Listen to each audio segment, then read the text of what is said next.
Hello बच्चों, कैसे हो आप लोग।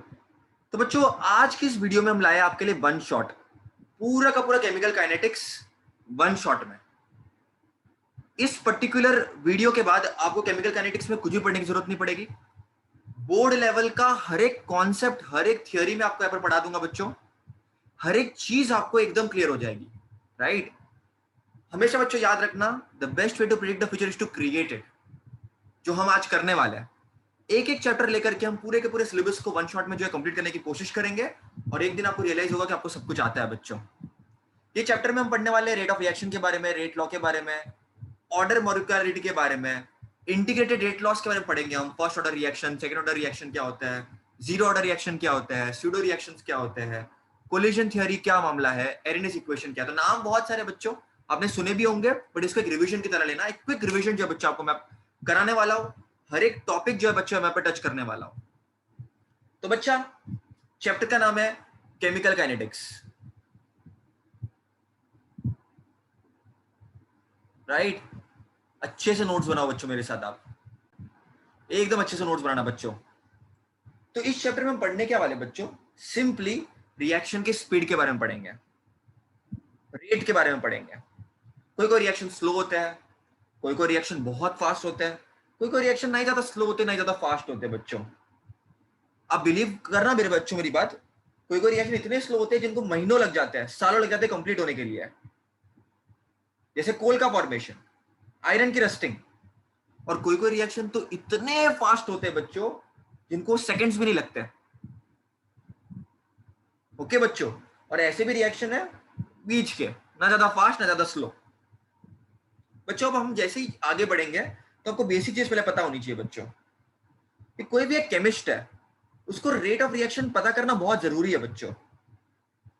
कोई चीज कितनी रैपिडली हो रही है, कितनी रैपिडली इक्विलिब्रियम पे आ रही है, कितने स्टेप्स लग रहे हैं, क्या हो रहा है। तो ये चैप्टर आपको ये सब चीजों के बारे में डिटेल में जानकारी देगा बच्चों। So before we start with anything you should know very basic concept of rate of reaction. बहुत बेसिक कॉन्सेप्ट का पता होना चाहिए। कोई एक रिएक्टेंट है जो आपको प्रोडक्ट दे रहा है बच्चों, ठीक है। और अगर आपको किसी ने पूछ लिया कि रेट क्या होता है रिएक्शन का, तो इट इज सिंपली, बहुत सिंपल है बच्चों। देखो समझने की कोशिश करना, एकदम सिंपल। इस पर्टिकुलर रिएक्टेंट का कुछ कॉन्सेंट्रेशन होगा। आपको पता है ना बच्चों, जब रिएक्टेंट कम होता है तभी तो प्रोडक्ट ज्यादा बनता है। रिएक्टेंट कम होगा तभी प्रोडक्ट बनेगा। तो अगर आपको कोई पूछ ले रेट क्या होगा इसका, तो सिंपली बच्चों आप ये बोल सकते हो, change in reactant with respect to time. Rate का मतलब ही टाइम होता है बच्चों। तो रिएक्टेंट कम हो रहा है, that is equal to increase in the product. आपको ग्राफ भी पता होगा एक, जैसे रिएक्टेंट, ये रिएक्टेंट है, जैसे रिएक्टेंट कम होगा वैसे ही प्रोडक्ट इंक्रीज होगा बच्चों। रिएक्टेंट जैसे ही कम होगा वैसे ही प्रोडक्ट इंक्रीज होगा बच्चों। तो ये आपको बेसिक कॉन्सेप्ट जो है बच्चों पता होनी चाहिए एकदम अच्छी तरह से। और आपको उसको लिखना भी आना चाहिए बच्चों अच्छी तरह से। लिखने आने से पहले मैं आपको बता दूं बच्चों, रेट ऑफ रिएक्शन दो प्रकार के होता है। एक तो एवरेज रेट होता है बच्चों, और एक तो इंस्टेंटेनियस रेट होता है। इसको एकदम सिंपल एग्जांपल से समझते हैं बच्चों, सो दैट आपको एकदम कॉन्सेप्ट क्लियर हो जाएगा, आपको टेंशन लेने की जरूरत नहीं बाद में। एवरेज रेट मतलब क्या, एवरेज लेना है। लाइक फॉर एग्जांपल, मैं मुंबई से राजस्थान जा रहा हूं। फॉर एग्जांपल मेरी गाड़ी चल रही है 60 किलोमीटर पर आवर पे, राइट। तो अगर मैं आपको बोलूं, मैं उधर चला जाता हूं और मैं कुछ समझो फॉर एग्जांपल 12 घंटे में पहुंच जाता हूं, फॉर एग्जांपल। कोई आपको पूछेगा कि भाई तुम कितनी स्पीड से गाड़ी चला रहे थे, तो तुम उनको बता सकते कि मैं इसी से एवरेज ले रहा था, ये चल रहा था। और तुम उनको बोलोगे रफली मैं 60 किलोमीटर आवर पे चल रहा था। तो बच्चों मेरे को एक लॉजिकल बात बताओ एकदम सिंपल तरीके से, क्या तुम पूरे जर्नी के दौरान 60 किलोमीटर आवर पे चल रहे थे, हाँ या ना? नहीं बच्चों। कभी आप 100 पे भी चले होंगे, कभी आप 20 पे भी चले होंगे, कभी आप बीच में रुके होंगे खाना खाने के लिए, वॉट एवर। तो ये जो एवरेज होता है बच्चा, that is the sum of all. It's like totally चीजों को कंसिडर करके आप एवरेज बताते हो। इंस्टेंटेनियस मतलब क्या, एक पर्टिकुलर टाइम पे 2:02 पे आप किधर थे, 2:02 पे आपकी स्पीड क्या थी, अगर वो कोई पूछे तो that is instantaneous rate of reaction. तो it is very important to understand this concept बच्चों, वेरी इंपॉर्टेंट। एवरेज क्या होता है, इंस्टेंटेनियस क्या होता है। अच्छा मैंने आपको ये बता दिया। अब थोड़ा सा इसके बारे में, अब इसको लिखना समझो बच्चों, अब चीजें जो है इंपॉर्टेंट शुरू होगी, ध्यान दो अच्छे से। ओके यस बच्चों, तो अगर मैं आपको पूछूं एवरेज रेट, तो average rate is nothing but change in concentration of species on change in time, right बच्चों। अब कॉन्सेंट्रेशन जो चेंज हो रही है, हम डेल्टा सी ले रहे हैं इसको, और टाइम अपन डेल्टा टी ले रहा है फॉर एग्जांपल। अब समझने की कोशिश करना, जैसे जैसे बताऊंगा वैसे समझने की कोशिश करना। पहले मैं बात करूं एवरेज की। एक रिएक्शन हो रहा है बच्चों फ्रॉम ए टू बी, कोई एक रिएक्शन हो रहा है बच्चों। तो बच्चों कुछ कुछ वर्ड्स आपको पता होने चाहिए। अगर मैं आपको पूछूं एवरेज रेट ऑफ, मैं आपको क्वेश्चन पूछता हूं एवरेज, अच्छा एक चीज तो आपको हमेशा याद रखना, रेट मतलब क्या होता है, concentration upon time, concentration upon time, concentration upon time. अगर मैं पूछूं average rate of formation of, average rate of consumption of A, अगर मैं आपको ये पूछूं बच्चों, ऑब्वियसली ए रिएक्टेंट है, वो कंज्यूम होगा तभी तो आपको प्रोडक्ट मिलेगा जो बी है। अगर मैं पूछूं average rate of consumption of A, तो आपका आंसर होगा बच्चों delta A upon delta T, मतलब कॉन्सेंट्रेशन चेंज अपॉन टाइम, और ये माइनस होगा बच्चों क्योंकि कम हो रहा है। अगर मैं आपको पूछूं average rate of formation of B,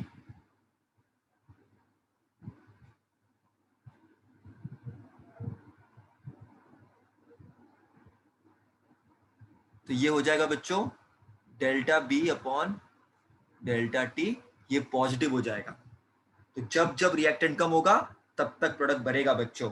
और अगर मैं आपको बोलूं नेट क्या होगा, नेट रेट ऑफ रिएक्शन क्या होगी बच्चों, तो नेट रेट ऑफ रिएक्शन होगी, अब इसको लिखने समझने की कोशिश करना बच्चों, एवरेज रेट ऑफ रिएक्शन क्या होगी,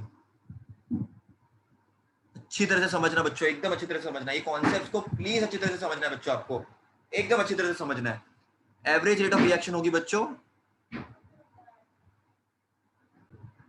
रिएक्टेंट कम हुआ प्रोडक्ट मिला, तो जब रिएक्टेंट का लेवल कम हुआ, मतलब ए कंज्यूम हुआ और आपको बी मिला, ये इक्वल होंगे बच्चों, that is the average rate of reaction. तो ये बच्चों एवरेज की बात हो गई। अगर मैं बात करूं इंस्टेंटेनियस की बच्चों, तो यहां पर हमने क्या यूज किया, डेल्टा यूज किया है। इंस्टेंटेनियस के का एक ही डिफरेंस है बच्चों। तो अब हम बात करते हैं बच्चों इंस्टेंटेनियस की। Okay now we will talk about instantaneous rate of reaction, उसके ऊपर हम क्वेश्चन भी करेंगे, तो आपको न्यूमेरिकल प्रैक्टिस भी कराऊंगा बच्चों। इंस्टेंटेनियस, तो वेरी सिंपली बच्चों एक पर्टिकुलर इंस्टेंट पे क्या रेट है, ओके अब समझने की कोशिश करना। एक रिएक्शन है ए टू बी, अगेन बच्चों चलो इसको इसी एग्जांपल से ले लेते हैं बच्चों, चलो इसी एग्जांपल से ले लेते हैं अपन, जहां पर अपन ने एवरेज पढ़ा था, ये एवरेज रेट है। अब हम बात करते हैं इंस्टेंटेनियस की, तो अगेन इधर भी सेम ही चीज है, कोई डिफरेंट नहीं है, change in concentration of species और चेंज इन टाइम। फर्क कितना है बच्चों, यहाँ पर डेल्टा के बदले हम डी लिखता है, हम यहाँ पर केवल डी लिखते हैं बच्चों, हम यहाँ पर डी लिखता है। यहाँ पर एक छोटा सा चेंज हो रहा है बच्चों, यहाँ पर भी कंज्यूम होगा ए, बी फॉर्म होगा, यहाँ पर भी बच्चों सेम चीज होगी, डेल्टा के बदले सिर्फ केवल डी आ जाएगा बच्चों, और कोई भी फर्क नहीं है बच्चों। सीख लो समझने को अच्छी तरह से एकदम। अगर मैं कोई एग्जांपल दे दूं आपको, तो आपको पता होना चाहिए कि रेट को कैसे लिखते हैं बच्चों। अगर ऐसा कोई एग्जांपल दे दूं मैं, a plus 3b giving you 2c, तो a और b कंज्यूम हो रहा है और आपको c मिल रहा बच्चों, तो लिखोगे कैसे इसको, इसको अगर ओवरऑल लिखना हो इंस्टेंटेनियस के टर्म्स में है, तो डी ए बटे डी टी, ये माइनस होगा, इक्वल टू डी बटे डी टी बी होगा, लेकिन यहाँ पर 3 ना कोएफिशिएंट में, तो ये 1/3 हो जाएगा बच्चों, याद रखना 1/3 हो जाएगा। लिखने का तरीका बता रहा हूँ माइनस में, डिटेल लेक्चर्स में तो और डिटेल में, लेकिन वन शॉट है, आपको मैं फटाफट क्विकली बता देता हूँ। And D upon D T C में, और ये हाफ हो जाएगा प्लस, क्योंकि ये फॉर्म हो रहा है, तो ये आपको एवरेज आउट आप ऐसे लिख सकते हो बच्चों। और क्वेश्चन में क्या गिवन है अकॉर्डिंगली चीजें बदलेगी बच्चों। क्वेश्चन में क्या गिवन है, कैसे गिवन है, चीजें बच्चों अकॉर्डिंगली बदलेगी, अकॉर्डिंगली चीजें बदलेगी। तो इन जनरल अगर आपको कोई बोले, इन जनरल आपको बोले कोई a of a plus b of b giving c of c plus d of d, तो ये हो जाएगा बच्चों। को रेट लिखने आपको बोलते हैं तो da by dt is equal to db by dt। बच्चे एकदम खुश। dc by dt equal to db by dt, लेकिन कोएफिशिएंट को भूलना नहीं है, 1/a, राइट बच्चों, इसको भूलना नहीं है आपको। और क्या रिएक्टेंट पे है, क्या प्रोडक्ट पे, आपको a minus 1/b minus 1/c plus 1/d plus, तो ये आप जनरली लिख सकते हो बच्चों, राइट।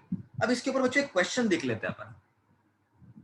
तो ये रहा बच्चों आपके सामने क्वेश्चन। अप्लाई करना भी तो जरूरी ना बच्चों, वरना करे जा रहे हैं, अप्लाई किधर करा, न्यूमेरिकल्स भी तो एग्जाम में आएंगे। तो चलो अब समझने की कोशिश करेंगे बच्चों, इसको समझने की कोशिश करेंगे। तो एग्जाम्पल तो मिलने वाला आपको समझ में आ गया, लेकिन एग्जाम्पल में यूनिट्स आएंगे। तो बच्चों पहले तो आप यूनिट्स को भी समझो अच्छी तरह से एकदम। देखो यूनिट्स आ गए, मतलब हर एक चीज आपको प्रिपेयर करनी है।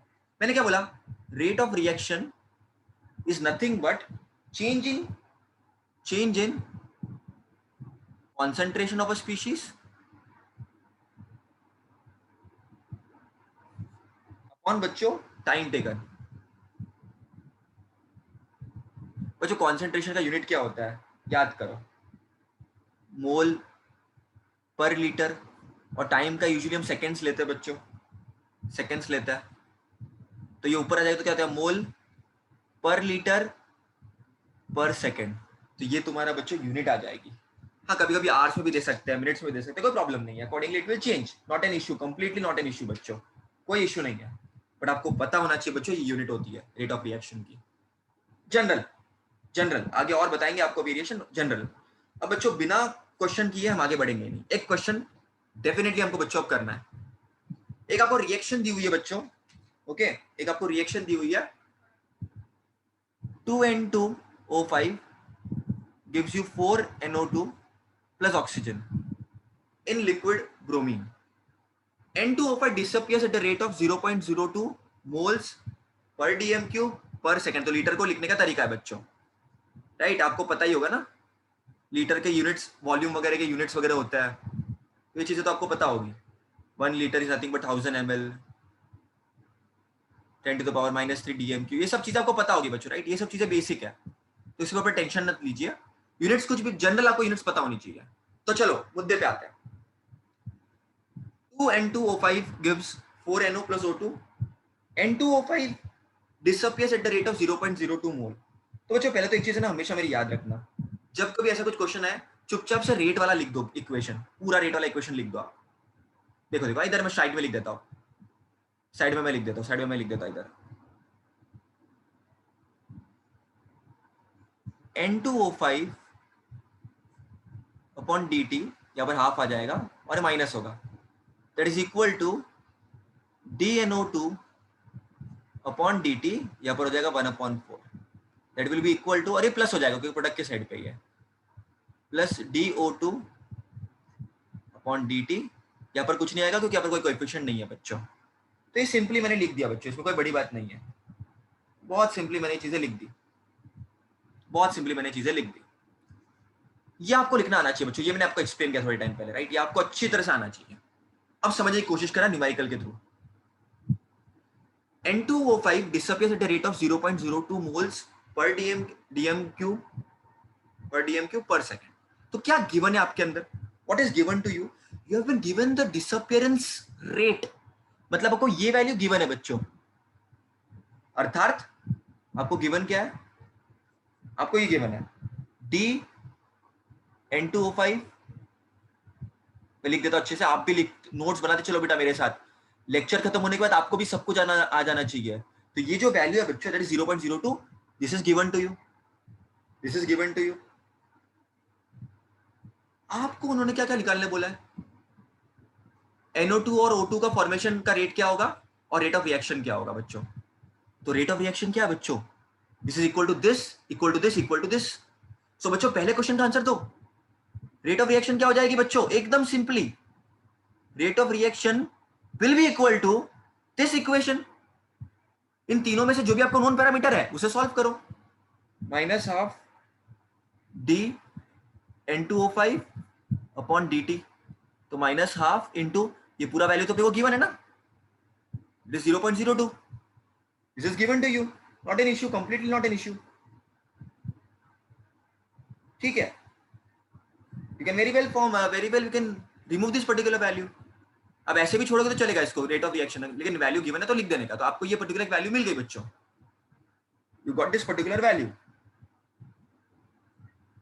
नाउ इन्होंने बोला है rate of formation of oxygen. बच्चों ऑक्सीजन का रेट ऑफ फॉर्मेशन क्या हो रहा है? ओके सो बच्चा party, rate of formation of oxygen, तो जो वैल्यूज है वो उसको पुट करो, इसको ये दोनों इक्वेशन को लो बच्चों, ये देखो यहां पर से लो, minus half rate of formation oxygen क्या होगा बच्चों?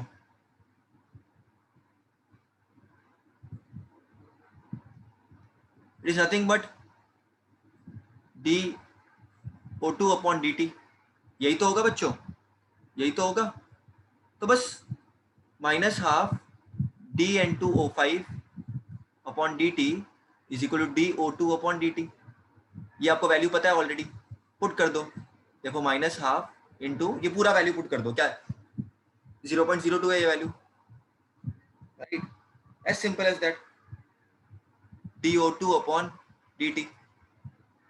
अब ये माइनस तो हट जाएगा क्योंकि यहाँ पर फॉर्मेशन हो रहा है बच्चों, तो इसको सॉल्व करोगे तो क्या आएगा, 1 सा 0.01, तो this will be equal to 0.01 positive, क्योंकि ये फॉर्म हो रहा है। और इसके यूनिट्स आपको भूलने नहीं है बच्चों, जो देखो क्वेश्चन में जो दिए चाप देने का, चुपचाप चाप ले लेगा, मोल पर डीएम क्यूब पर second, that is nothing but the rate of formation of oxygen. हो गया। अब सिमिलरली एक और क्वेश्चन लोग ने पूछा है, ऑक्सीजन का तो हो गया काम, अब इन्होंने पूछा है NO2 का भी पूछा है लोगों ने। तो सिंपली अगेन ये पूरे वैल्यू का आंसर क्या है बच्चों? देखो अब तो डायरेक्टली कर देना है आपको। देखो अब बोला है इन्होंने rate of formation of NO2, तो इक्वेशन लिख दो बच्चों सिंपली। चलो एक काम करते हैं, चलो इन दोनों को रिलेट करते हैं। ऑक्सीजन का क्या मिला अपने को वैल्यू? ऑक्सीजन का अपने को 0.01 मिला, that will be equal to this 1/4 DN2O5 upon dt। 4 को शिफ्ट कर दो इधर, सॉरी N25 और N25 क्या लिख रहा हूं मैं भी पागल हूं यार। NO2 ना, NO2 का चेन अपने को, therefore 0.01 into 4 equal to DNO2 upon dt, therefore 0.01 into 4 is 0.04 units, again moles per dm cube per second, that is the rate of formation of NO2। आप लास्ट में उसका डब्बा डाल दो पूरा अपने हिसाब से। तो ऐसे क्वेश्चन बच्चा आपको बोर्ड्स में जो है देखने मिल सकते हैं, बी रेडी। तो बच्चों ऐसे क्वेश्चन आई होप आपको समझ में आ गए। अब ऐसे बहुत सारे क्वेश्चन आपको देखने मिलेंगे बच्चों, बहुत सारे। आप प्लीज उसको प्रैक्टिस करना बच्चों, एक दो क्वेश्चन को और, है ना, अच्छी तरह से करो बच्चों। Now next concept is nothing but rate of reaction and reactant concentration. तो there is something called as बच्चों रेट लॉ। बहुत सिंपल कॉन्सेप्ट है रेट लॉ। अब समझने की कोशिश करना बच्चों, आपको पता भी होगा लेकिन समझने की कोशिश करना। देखो बच्चों, the rate of reaction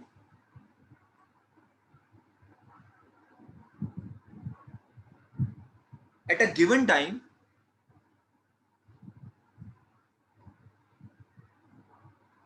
is proportional to, बहुत सिंपल स्टेटमेंट दूंगा मैं आपको, एकदम नोट्स बनाते चलो बच्चों। The rate of reaction at a given time is proportional to its molar concentration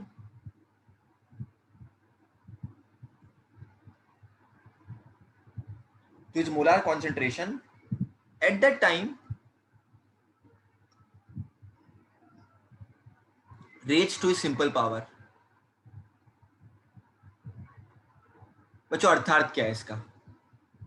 simple सा एग्जांपल लो, पूरा क्लियर हो जाएगा, टेंशन लेने की जरूरत कोई भी नहीं है। जितना बताऊंगा उतने में से एग्जाम में आएगा, आपको उतना अच्छी तरह से पढ़ना है बच्चों। तो एक रिएक्शन है बच्चों, एक रिएक्शन है, for example A of A plus B of B give C of C plus D of D एक रिएक्शन है। तो बच्चों रेट ऑफ रिएक्शन क्या बोलता है? Rate of reaction at a given time is proportional to molar concentration. मतलब ये जो रिएक्टेंट है उनके मोलर कॉन्सेंट्रेशन पे डिपेंड करता है कि वो कितने हैं। ऑब्वियसली बच्चों रेट अलग अलग फैक्टर्स पे डिपेंड करता है, like temperature, sunlight, surface area. तो कॉन्सेंट्रेशन भी एक चीज है कि रिएक्टेंट कितना है। तो rate of reaction is proportional to molar concentration. Molar concentration, तो concentration of A, concentration of B, कितने हैं वो उस पर डिपेंड करेगा ना। अरे भाई रेट, गति, विधि, फास्ट है कि नहीं, वो कितना वो चीज है उस पर डिपेंड करेगा। So rate of reaction at a given time is proportional to molar concentration at a time raised to a simple power. अब वो सिंपल पावर ये वाली नहीं है बच्चों जो तुम सोच रहे हो ए भी डाल दिया जिंदगी सेट है। नहीं बेटा, वो simple power experimentally found out की जाती है बच्चों। इट इज फाउंड एक्सपेरिमेंटली, इसलिए it is not difficult to understand this concept. इसका जो ऑर्डर है, अभी सॉरी मैंने वर्ड यूज कर दिया अभी, बट आगे आपको मैं बताऊंगा। There is something called as order of reaction which is experimentally determined. उसके हिसाब से रिएक्शन कितना फास्ट है कितना स्लो है वो अपने को आइडिया भी मिल सकती है। समझो इसका पावर है बच्चों लेट्स से x, इसका पावर है समझो y, तो इसके ऊपर x आ जाएगा, इसके ऊपर y आ जाएगा। Therefore rate of reaction R O R लिखता हूं मैं इसको, विल बी प्रोपोर्शनल है तो k आ जाएगा a of x and b of y। तो ये तुम्हारा रेट लिखने का तरीका हो गया बच्चों। अब ये k प्रोपोर्शनलिटी कांस्टेंट है, इसको हम बोलते हैं बच्चों rate constant. Now this is a very important concept, इसको हम बोलते हैं rate constant. Very important, very very very very very important. And ये जो इक्वेशन है इसको हम बोलते हैं बच्चों डिफरेंशियल।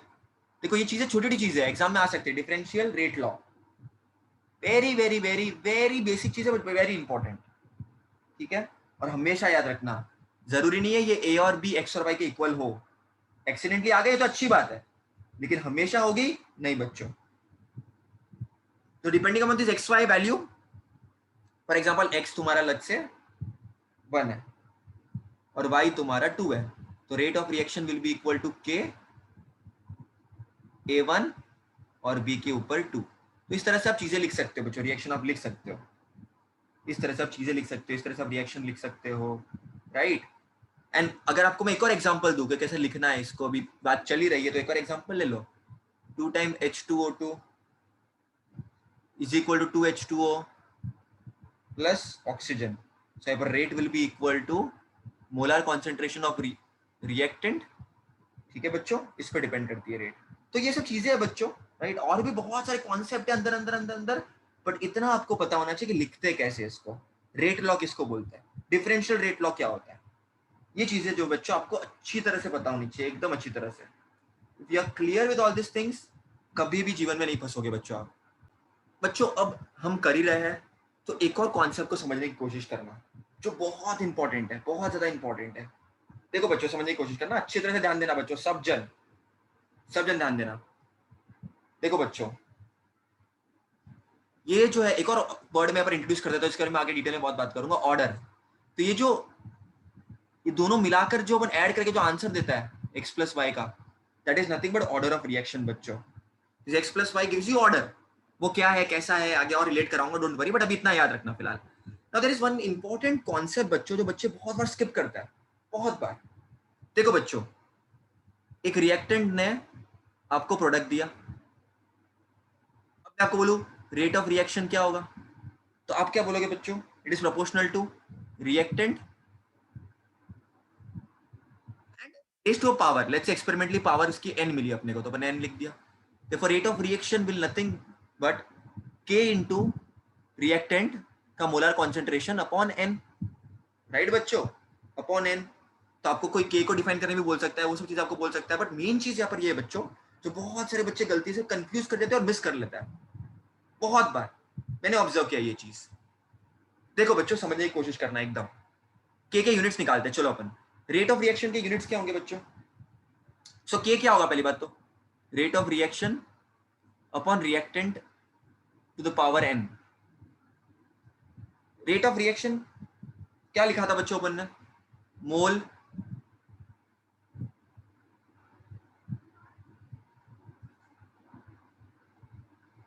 मोल per litre per second upon reactant का मोलर कॉन्सेंट्रेशन है, this will be nothing but mole per litre. अब ये कैसे आया बच्चों रेट ऑफ रिएक्शन, ये मुझे पूछना यार, ये अब मैंने करके दिखाया तुमको यार, ऐसा ऐसा करोगे बच्चों। देखो इधर ही अपन ने किया ही है, इधर ही किया है अपन ने रेट ऑफ रिएक्शन, ये देखो इधर ही किया है rate of reaction, change in concentration, concentration is mole per litre upon second, तो ये अपन ने इधर ही किया है बच्चों, राइट। तो ये अपने को मिल गया, अब इसको सॉल्व करो ना बच्चों। देखो K will be equal to, ये देखो मोल को NOL लिख देता हूं मैं, तो ये कैसे होगा बच्चों मेरे को बताओ।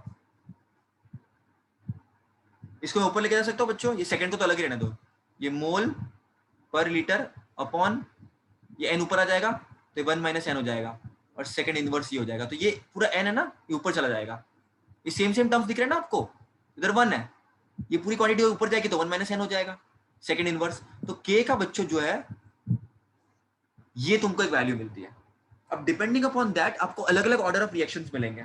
For example zero order reaction, उसके यूनिट्स क्या होंगे, कोई बच्चा आपको जीरो ऑर्डर रिएक्शन के यूनिट्स क्या होंगे पता करो, तो तब आप n का वैल्यू जीरो ले लोगे, तो क्या आ जाएगा बच्चों, K will be equal to mole per litre upon 1 minus 0 1 minus n and second inverse, तो वो K will be equal to mole per litre per second, तो ये आपका यूनिट हो जाएगा बच्चों उस केस में। अब मैं क्यों बता रहा हूँ ये सब मालूम पड़ेगा तुमको आगे, डोंट वरी, ये बहुत बार एग्जाम में तुमको आएगा। अगर n इक्वल टू 1 है, for example first order reaction है,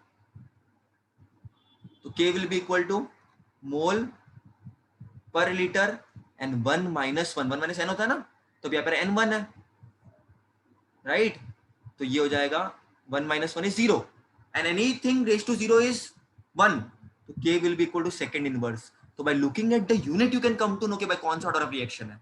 सिमिलरली 2 पुट कर सकते हो, 3 पुट कर सकते हो, whatever you want you can put, it can be even in fractions. मैं चाहूँ n को मैं ले लूँ फॉर एग्जांपल, मेरी मर्जी, मैं ले लेता हूँ n को let's say for example half, therefore K will be equal to mole per liter and 1 minus half, ये तो ये आपको सेकंड इनवर्स, तो अकॉर्डिंगली आपको K का वैल्यू मिल जाएगा मोल per litre half second inverse, तो आपको जो है बच्चों ये सब चीजें मिलती रहेगी, ये फ्रैक्शन में आ गया। तो आप पे डिपेंड करता है क्या है, but this thing is very important, ये बहुत बड़े से क्वेश्चन आते हैं और बच्चे नहीं कर पाते बेटा, बच्चे नहीं कर पाते। रिकलेक्ट करने के लिए, रिविजन करने के लिए बच्चों एक एग्जांपल देता हूँ, a plus 3b equal to 5c, कुछ मैंने ऐसे दे दिया, तो रेट क्या हो जाएगा बच्चों इसका, rate will be equal to K A B, order कुछ भी हो सकता है इसका, 1 हो सकता है, 2/3 हो सकता है, कुछ भी हो सकता है, कुछ भी हो सकता है, तो इसका ऑर्डर क्या होगा बच्चों, इन दोनों का addition 1 plus 2/3 3 plus 2/3 which is 5/3, ये इसका ऑर्डर हो जाएगा। अगर आपको बोलेंगे K की यूनिट क्या आएगी इसकी, K की यूनिट क्या आएगी इसकी बच्चों, तो अब चुपचाप यही फॉर्मूला यूज कर देने का, ये वाला फॉर्मूला, मोल पर लीटर 1 माइनस n, मोल पर लीटर देखो 1 माइनस n, तो अब की बार अपना n कितना आ रहा है बच्चों, what ever is n is whatever it is, whatever order is coming, n is nothing but order ना, तो अपना 5/3 आ रहा है, तो 1 माइनस 5/3 कर दो, सेकेंड इनवर्स सॉल्व कर दो इसको, मोल पर लीटर 3 माइनस 5, तो दिस इज माइनस 2/3 आ जाएगा, सेकेंड इनवर्स, राइट बच्चों, 3 माइनस 5/3 तो माइनस 2/3 आ जाएगा, तो ये तुम्हारा K का वैल्यू आ गया, K का तुम्हारा यूनिट आ गया बच्चों। तो इस तरह से बच्चों जो है चीजें आप कर सकते हो, इस तरह से आप चीजें बच्चों कर सकते हो।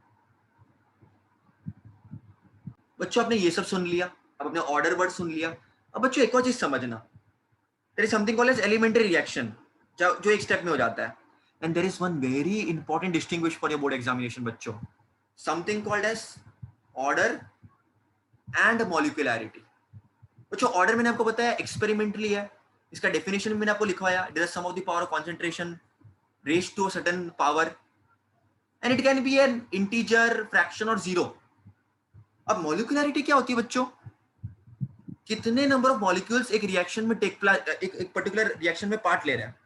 लाइक फॉर एग्जांपल बच्चों O3 plus O gives 2O2, यहाँ पर 2 मॉलिक्यूल्स पार्टिसिपेट कर रहे हैं बच्चों,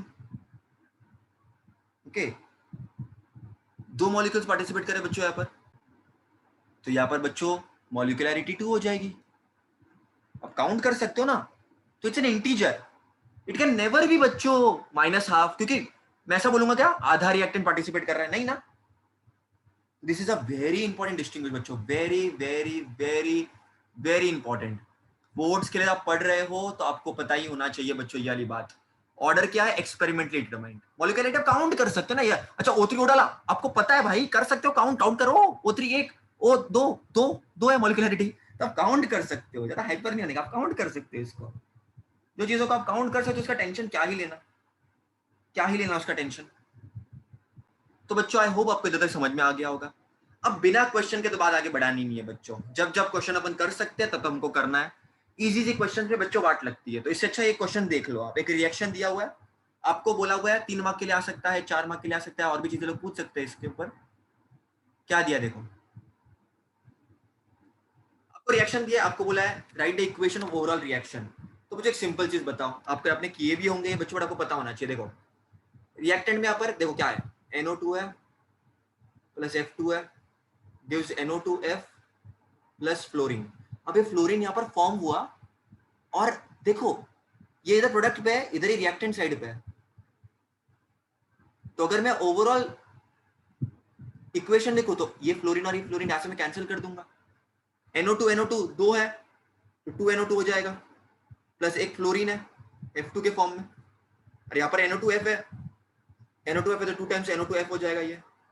तो ये हो जाएगा बच्चों अपना ओवरऑल रिएक्शन, और इसको ऐसे लिखना प्रॉपर्ली गैसियस फॉर्म में है, ये तो मॉडरेटर तुम्हारे मार्क्स काटेंगे बच्चों। ये FF हो गया। अब सेकंड क्वेश्चन हमने क्या पूछा बच्चों, देखो राइट डाउन रेट लॉ। तो बच्चों रेट क्या होता है आपको पता ही है, देखो सिंपल चीज है बच्चों, रेट इसका लिखो, इन दोनों का लिखोगे क्या, नहीं जो आपको मिला ना ओवरऑल रिएक्शन उसका लिखते हो। तो rate will be equal to K NO2 F2। अब बच्चों की गलती क्या होती है, बच्चे इधर 2 लिख देते हैं, इधर 1 लिख देते हैं। बच्चों नहीं, वो कोएफिशिएंट है तुम्हारे, वो स्टोइकोमेट्रिक कोएफिशिएंट है तुम्हारे, तुम्हारे ऑर्डर नहीं है बच्चों। ऑर्डर तुमको एक्सपेरिमेंटली पता चलेगा, राइट बच्चों।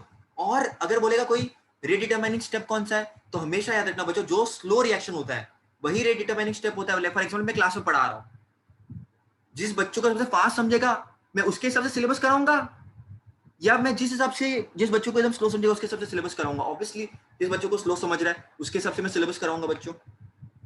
होता उल्टा है इंडिया में, हर जगह कोई कदर नहीं करता बच्चों की, राइट, भगाते रहते fast syllabus, but this is wrong. Obviously I will teach according to person who is learning slow, तो मेरा रेट उस पर डिपेंड करेगा। तो रेट डिटरमाइनिंग स्टेप अगर किसी ने पूछा रेट डिटरमाइनिंग स्टेप कौन सा होता है, तो हमेशा याद रखना रेट डिटरमाइनिंग स्टेप हमेशा स्लो वाला होता है। तो स्लो वाला पहला इक्वेशन तुम्हारा रेट डिटरमाइनिंग स्टेप होगा। और एक और क्वेश्चन है बच्चों, right the reactant intermediate. Intermediate वो होता है बच्चों जो स्टेप 1 में कंज्यूम हो गया, मतलब स्टेप 1 में देखो प्रोड्यूस हो गया और यहाँ पर कंज्यूम हो गया, देखो मैंने इसको कैंसिल भी तो कर दिया ऐसे, तो इसको हम बोलेंगे रिएक्शन इंटरमीडिएट। रीजन क्या आएगा, it is produced in one step and consumed in the other step, as simple as that बच्चों। तो बच्चों आई होप इतना आपको समझ में आ गया। अब हम बात करते हैं बच्चों इंटीग्रेटेड रेट लॉ की। अब इधर से डेरिवेशन एग्जाम में आएंगे बच्चों, जबरदस्त जबरदस्त डेरिवेशन आएंगे, आपको फटाफट बता देता हूं, आपका टाइम वेस्ट भी नहीं करूंगा बच्चों बिल्कुल भी। तो there is something called integrated rate law, वहां पर आपको डेरिवेशन देखना है। पहला हम देखेंगे बच्चों फर्स्ट ऑर्डर रिएक्शन के लिए। दिल थाम के बैठिए बच्चों, इतने कम समय में आपका इतनी अच्छी तरह से रिवीजन होने वाला है बच्चों, ये इस चीज टॉपिक का आपको मजा आ जाने वाला है बच्चों। फॉर एग्जाम्पल एक रिएक्टेंट है जो प्रोडक्ट दे रहा है, राइट बच्चों, इधर तक क्लियर? क्या सर इधर तक क्या ही आएगा। तो डिफरेंशियल रेट का तो रेट क्या होता है बच्चों, पुराने जमाने में हम कैसे लिखते थे, DA/dt।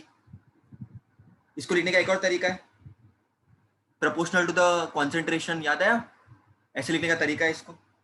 रेट को मैंने दोनों इक्वेशन को मैंने कंबाइन कर दिया, मतलब क्या, एक ये तरीका है लिखने का कि रिएक्टेंट कम हुआ, और एक ये तरीका है रेट लॉ वाला, बराबर के नहीं। अब मैंने क्या किया, DA/A कर दिया, इधर A को मैंने नीचे शिफ्ट कर दिया, और K/dt को मैंने इधर शिफ्ट कर दिया। कर सकता हूँ ना बच्चों के, नहीं कर सकता हूँ आपकी परमिशन के साथ, तो ये हमने कर दिया। अब मैं करूंगा क्या, कुछ महान काम नहीं करूंगा बच्चों, मुझे एक सिंपल सी चीज पता है, इसको मैं इंटीग्रेट कर सकता हूँ बच्चों, तो वही मैं करूंगा जो मैं कर सकता हूँ, राइट, इंटीग्रेट कर सकता हूँ, बट इंटीग्रेशन भी मैं एक पर्टिकुलर लिमिट पे करूंगा। इनिशियली उसका लेट्स से कुछ A0 होगा कॉन्सेंट्रेशन, फिर एक पर्टिकुलर टाइम के आके उसका कुछ कॉन्सेंट्रेशन होगा, मतलब कुछ रिएक्टेंट कम होगा, प्रोडक्ट बना होगा, और टाइम क्या होगा बच्चों,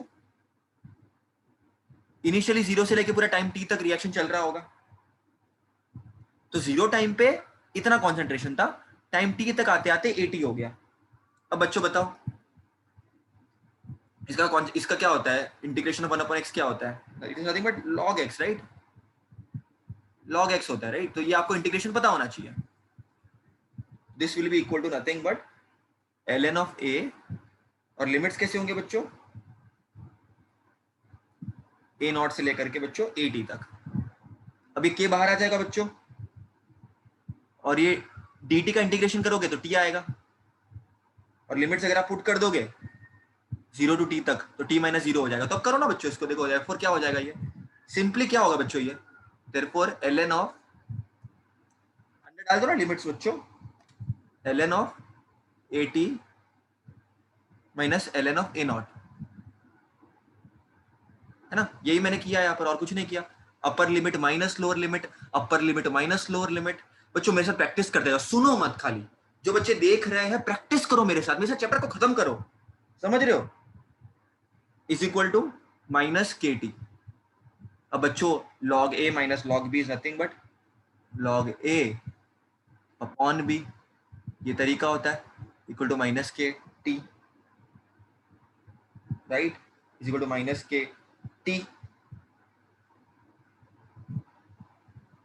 अब बच्चों एक चीज आप लोग भूल रहे हो इधर, हाँ बच्चों, तो ये कर दिया आप लोगों ने, मतलब मैंने सब सी कांस्टेंट वगैरह का सब एडजस्टमेंट कर लिया बच्चों, और कोई टेंशन नहीं है, ऐसे इसको कर सकते हो। तो अब आगे देखो बच्चों, तो k will be equal to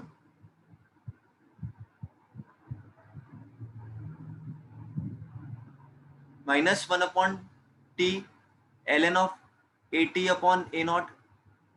अरे माइनस नहीं चाहिए अपने को, तो अपन क्या कर देंगे, सिंपली इसको ऊपर कर देंगे, इसको नीचे कर देंगे, कर सकते हो बच्चों। अभी ln अजीब सा, माइनस नहीं चाहिए ना अपने को प्लस चाहिए, तो मैंने सिंपली इसको रिवर्स कर दिया, तो कर सकते हो, दैट इज पॉसिबिलिटी, प्रैक्टिस करते रहो, कुछ नहीं।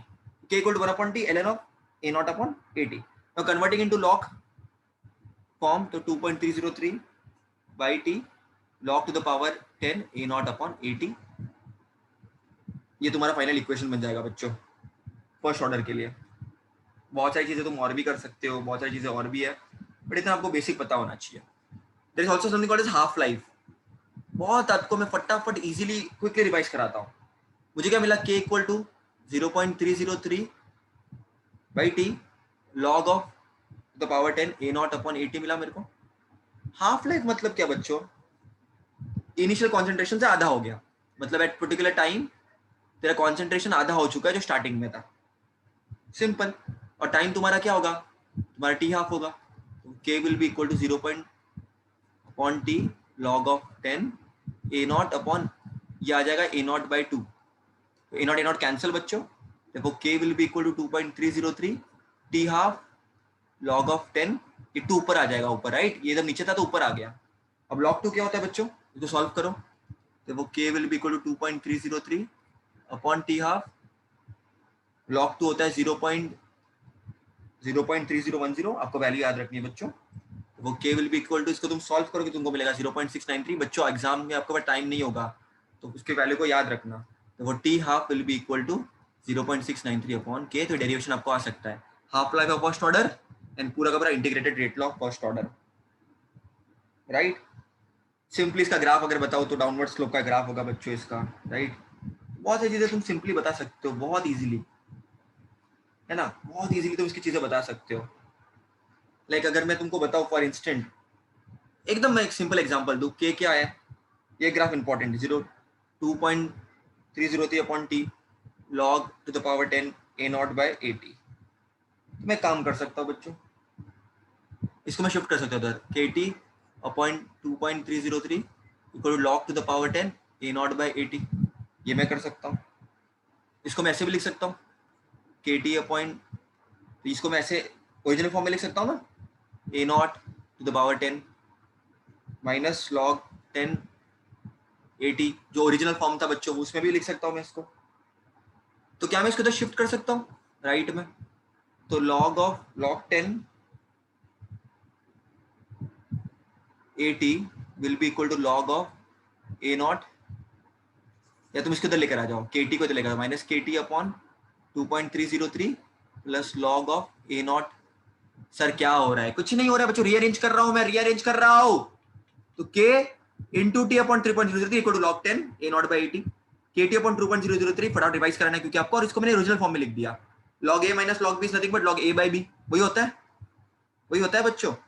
तो लॉग 10 इसको मैं इधर लेकर आ गया और इस चीज को मैंने इधर शिफ्ट कर दिया। अब मैं ऐसा क्यों कर रहा हूँ? पागल तो नहीं होगा, पागल कुत्ते ने काटे हैं मेरे को? नहीं, इसको मुझे लाना है in the form y equal to mx plus c बच्चों।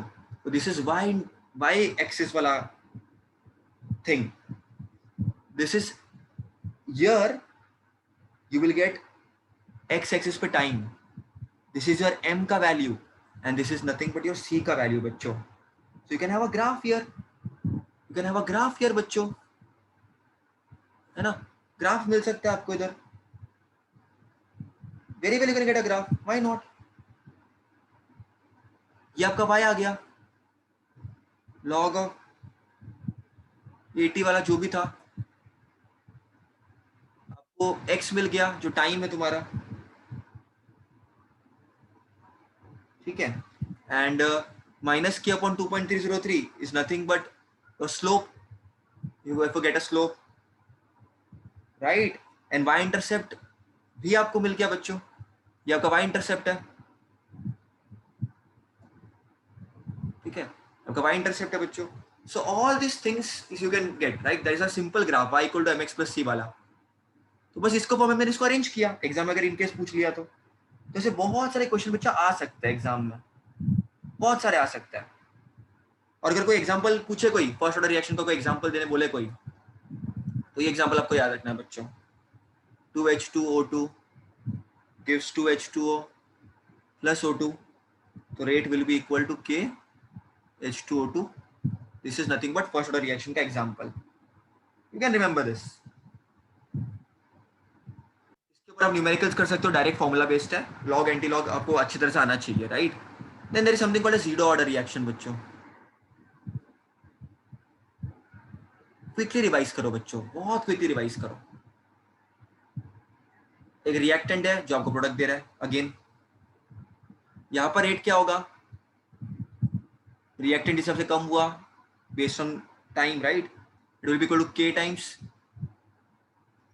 अब यहाँ पर ऑर्डर कितना है, जीरो है, तो मैंने जीरो लिख दिया, a into zero is one only, that is equal to K. So बच्चों ये इसको ले लो इक्वेशन को, minus D A by D T equal to K को ले लो, देखो D A will be equal to nothing but K D T, minus को आप इधर शिफ्ट कर दो, चुपचाप से इसको इंटीग्रेट कर देने का बच्चों फटाफट, कब से लेकर कब तक, ए नॉट से लेकर के ए टी तक, जीरो से लेकर टी तक, you will get an answer, you will get at minus a naught upper limit minus lower limit minus kt आपको मिल जाएगा right, therefore k will be equal to a naught, so this is minus kt right, this is not an issue, but मेरे को kt चाहिए तो sign को बदल दो, a naught minus at कर दो, ये तो मैंने आपको सिखाया था पहले भी, माइनस को तो साइन चेंज करना पड़ेगा, तो so k will be equal to a naught by at upon T. कोई आपको यूनिट्स पूछ लेगा तो कॉन्सेंट्रेशन का क्या होता है, मोल पर लीटर, यूनिट्स मेजरमेंट से आता है ना, माइनस करोगे तो ऐसा नहीं मोल पर लीटर माइनस मोल पर लीटर लिखोगे, नहीं नहीं, ये माइनस का कुछ वैल्यू मिलेगा, वो भी कॉन्सेंट्रेशन ही होगा ना, तो मोल पर लीटर अपॉन टाइम, तो मतलब सेकंड्स लिख सकते हो, कुछ भी लिख सकते हो अपने हिसाब से राइट, फॉर एग्जांपल टाइम कोई भी आपने लिख दिया, तो ये हो जाएगा मोल पर लीटर पर टाइम, इसको अपन ऐसे भी लिख सकते हैं DM cube, decimetre cube, litre को अपन इस फॉर्म में भी लिख सकते हैं, तो अपने यूनिट्स भी अपन ने इसके एक्सप्रेस कर दी। तो बोलेगा हाफ लाइफ निकालो इसकी, तो फाइनल इक्वेशन क्या है अपने को, K equal to A nought minus A T upon T, तो बच्चों इसकी हाफ लाइफ क्या हो जाएगी? हाफ लाइफ क्या होती है? जब कॉन्सेंट्रेशन आधी हो जाती है इनिशियल के, तो बस K will be equal to A nought minus half of A nought upon T, right, upon T. वही किया मैंने। therefore k will be equal to ये 1 minus half will be equal to half a not, तो k will be equal to 1 upon 2t। इसको मैं ऐसे लिख सकता हूँ, and t is nothing but t half ना, तो मुझे k क्या मिलेगा? देखो बच्चों t half हो जाएगा, क्योंकि यहाँ पर हम हाफ लाइफ निकाल रहे हैं बच्चों, हम हाफ लाइफ निकाल रहे हैं, t is nothing but t half। इसको रीअरेंज कर दो बच्चों खाली, तो t half will be nothing but a not. आता है ना ये सब चीजें बच्चों को नहीं आती, a नॉट अपॉन 2k, तो ये आपको बच्चों हाफ लाइफ मिल गई। सेम यहाँ पर भी ग्राफ होंगे बच्चों, यहाँ पर भी ग्राफ होंगे बच्चों, राइट। इसी को रीअरेंज कर लो, इसी को रीअरेंज कर लो, तो आपको 80 विल बी इक्वल टू, देखो आपको क्या मिल जाएगा, आपको मैं रीअरेंज करके भी बताता हूँ इनकेस अगर आपको डाउट है तो। ये देखो KT will be equal to A nought minus 80, right. तो इसको तो शिफ्ट कर दो 80 को, that will be equal to minus KT plus A nought, तो y will be equal to mx plus c, again I am relating with that. तो क्या आ जाएगा ग्राफ बच्चों? y पे 80 आ जाएगा, x पे तुम्हारा टाइम आ जाएगा, कुछ तुमको एक ग्राफ मिलेगा बच्चों, कुछ तुमको एक ग्राफ मिलेगा। This is nothing but your m का value and this is nothing but c का वैल्यू। हो गया आपका काम। अगर तो कोई पूछेगा एग्जाम्पल क्या है इसके, तो आप कोई भी एक एग्जाम्पल याद रखना बच्चों। Decomposition of nitrous oxide NO2 2N2 plus O2, so it is zero order reaction बच्चों, okay, zero order reaction है ये, okay, this example you can give बच्चों। even this 2NH3 अमोनिया का जो है N2 plus 3H2, ये भी तुम्हारा जीरो ऑर्डर रिएक्शन है बच्चों, ये भी तुम्हारा जीरो ऑर्डर रिएक्शन है। तो बच्चों इधर तक आप खुश हो चुके होंगे बहुत ज्यादा। अब एक और इंपॉर्टेंट क्वेश्चन है जो बच्चों आता है, which is pseudo first order reaction।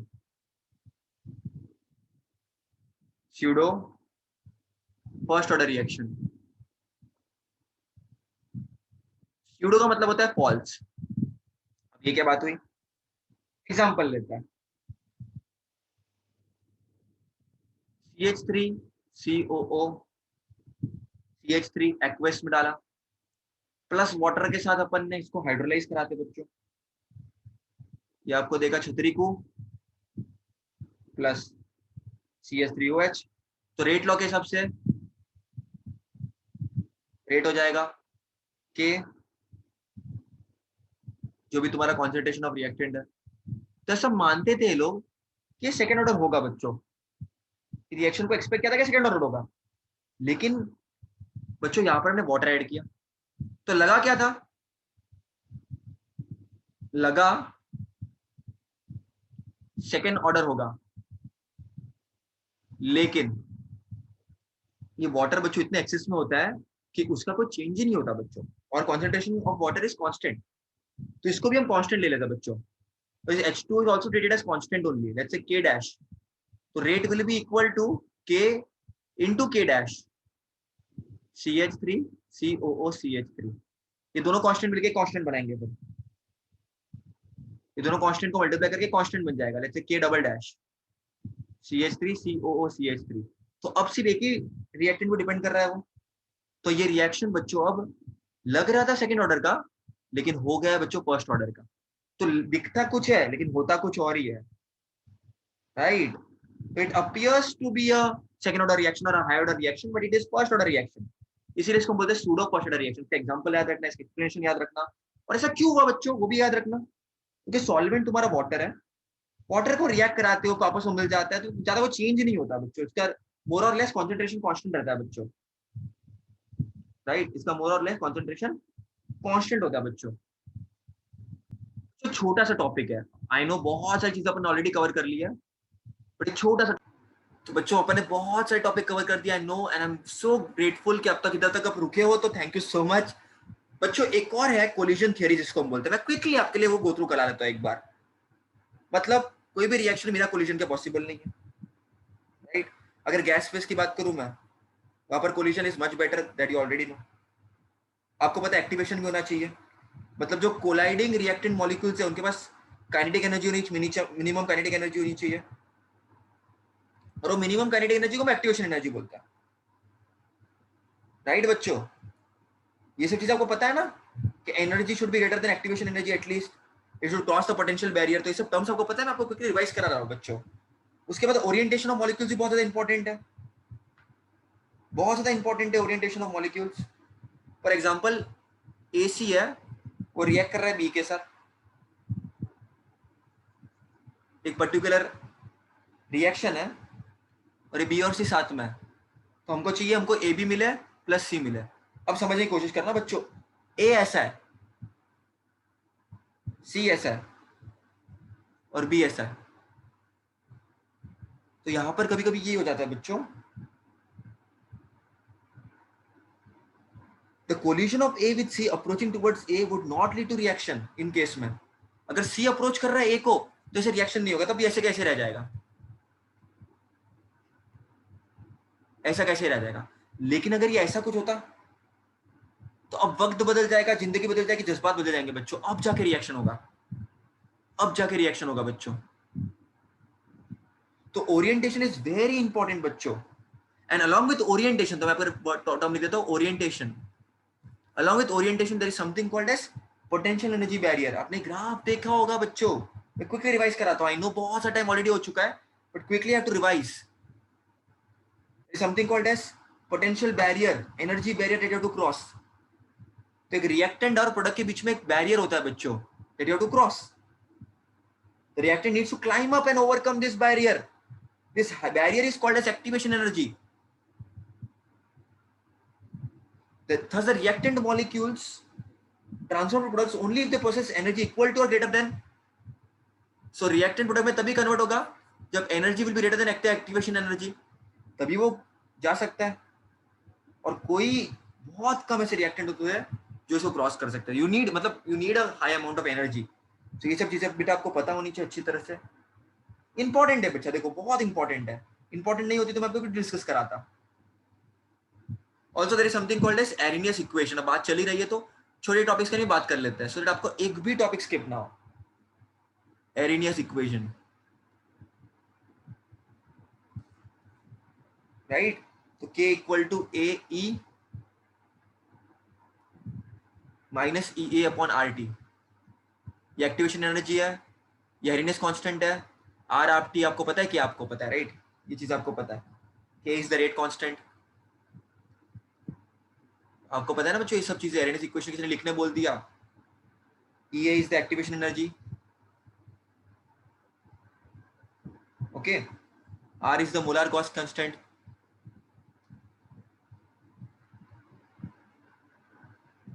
T is a temperature in Kelvin,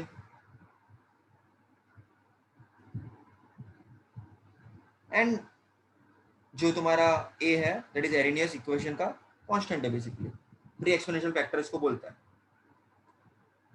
इसका भी हम ग्राफ बना सकते हैं बच्चों, इसका भी हम ग्राफ बना सकते हैं, इसको लॉग ले लीजिए बच्चों। तो ln of k will be equal to, कोई भी लॉग में जब भी लेते हो तो वो भी चीज ऊपर होते नीचे आ जाती है, तो minus EA upon RT plus ये ऐड हो जाएगा, ln ऑफ a बन जाएगा, राइट।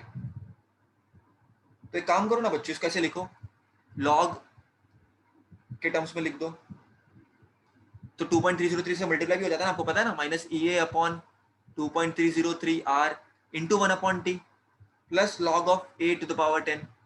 अब बच्चों ये कैसा हो जाएगा, ये y हो जाएगा,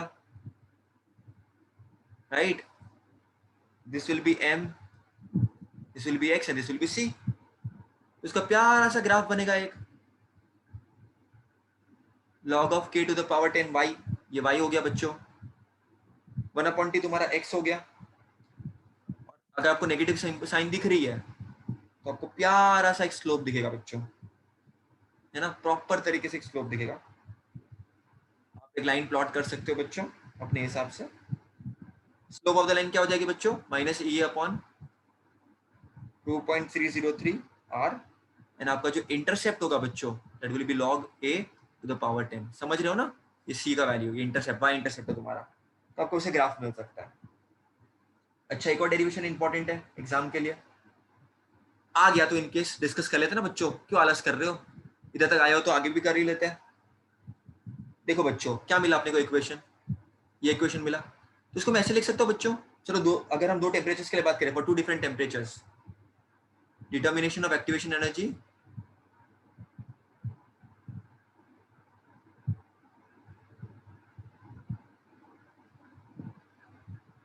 determination of activation energy for two different temperature, जैसे T1 एंड T2। तो बच्चों लिखो, इक्वेशन को लिखो, log k था, देखो यहां पर है ना बच्चों, इसी को मैं लिखता हूँ, चलो इसी को लिखता हूँ, log k to the power 10, ये पहले वाले के लिए, a तो कांस्टेंट है बच्चों, minus E A upon 2.303 R T1, एक टेम्परेचर T1 के लिए, इक्वेशन नंबर 1। फिर log k2 to the power 10 to the base 10 log of a to the base 10 minus E A upon 2.303 R T2 है, ये मैंने कर दिया।